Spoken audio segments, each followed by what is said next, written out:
Hello, ഞാൻ അടുത്ത challenge പെട്ടെന്ന് തന്നെ തുടങ്ങുമെന്ന് പറഞ്ഞ് പോയ ആളാണ്. പക്ഷേ ഇപ്പോൾ ഓൾമോസ്റ്റ് 2 ആഴ്ചയായി. It is okay. ഞാൻ വലുതായിട്ട് അങ്ങനെ കൈവിട്ടൊന്നും കളിച്ചിട്ടില്ല. ഭക്ഷണം ഞാൻ എനിക്ക് ഇഷ്ടമുള്ളത് കുറച്ചൊക്കെ കഴിച്ചിട്ടുണ്ട്. ബട്ട് ഐ വാസ് അവെയർ ഞാൻ എന്താണ് കഴിക്കുന്നതെന്ന്. നമുക്ക് നമ്മുടെ ചാലഞ്ച് തുടങ്ങാം. അപ്പോൾ ഈ ചാലഞ്ചിൽ 30 ഡേയ്സ് ആണ് ഞാൻ എടുക്കുന്നത്.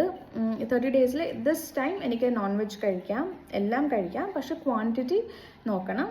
ആൻഡ് എല്ലാം കഴിക്കാമെന്ന് വെച്ചാൽ ജങ്ക് കഴിക്കാൻ പറ്റില്ല, പുറത്തുനിന്നുള്ള ഭക്ഷണം കഴിക്കാൻ പറ്റില്ല.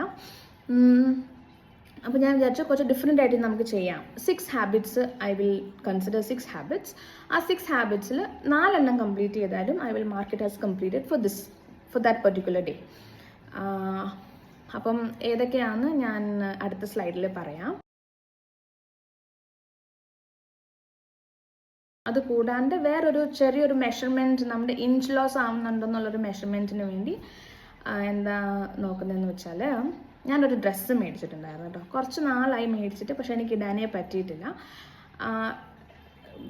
എൻ്റെ വയറിൻ്റെ ഭാഗം വരുമ്പോഴത്തേനും ഭയങ്കരമായിട്ട് കൺജസ്റ്റഡ് ആയിട്ട് ഇരിക്കുന്ന പോലെ എനിക്ക് തോന്നാറുണ്ടായിരുന്നു.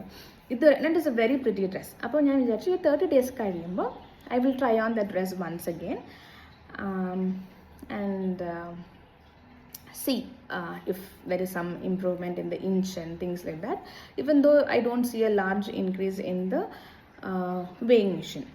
ഞാൻ മീൽ പ്ലാൻ ചെയ്ത് വെച്ചിട്ടുണ്ട്. ആൻഡ് ഓൾസോ ഹാബിറ്റ്സ് ഞാൻ ഇങ്ങനെ എഴുതി വെച്ചിട്ടുണ്ട് എൻ്റെ ഡെസ്കിൻ്റെ അവിടെ തന്നെ. So at the end of the day I just mark it has if it is completed or not. ഞാനിത് തുടങ്ങാൻ പോകുന്നത് വന്നിട്ട് 5th of June മുതലാണ്. ഒക്കെ കഴിക്കുന്നു, നമ്മളെല്ലാ ഹാബിറ്റ്സും തീർത്തോ എന്നുള്ളൊരു വീഡിയോ ഇടുന്നതായിരിക്കും. Yeah, that's it. Bye bye. Take care.